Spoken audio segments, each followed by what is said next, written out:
নিষ্পাপ এই বানরছানার ভিডিওটি আজ নেট দুনিয়ায় চারিদিকে ছড়িয়ে পড়েছে। এই ভিডিওটি দেখার পর চোখে জল আসেনি এমন মানুষ হয়তো নেই। তাকে নিয়ে সারা পৃথিবী এক অদ্ভুত মায়াজালে জড়িয়ে পড়েছে।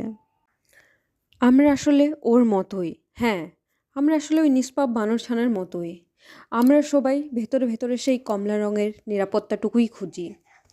পাঞ্চ যখন সেই তুলোর ওরাংওটাংকে জড়িয়ে ধরে, আমরা শুধু এক বানরছানাকে দেখি না, আমরা দেখি আমাদের সেসব দিনগুলো, যেদিন খুব কষ্ট পেয়েও কাউকে বলিনি, যেদিন খুব একা লাগলেও হেসে বলেছি আমি ঠিক আছি, যেদিন মনে মনে চেয়েছি কেউ এসে বলুক আমি আছি তো।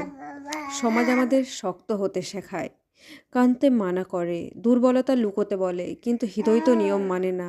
আর সে কারণেই আমরা আসলে ওর মতো যেন নিজেদের ভেতরের শিশুটিকেও দেখতে পাই, যার আকাঙ্ক্ষা বা নিরাপদে থাকার চিৎকারটা এখনও শান্ত হয়নি। ইস, মা যদি একটু কথা বলতো, ইস, বাবা যদি একবার আমায় বুঝতো,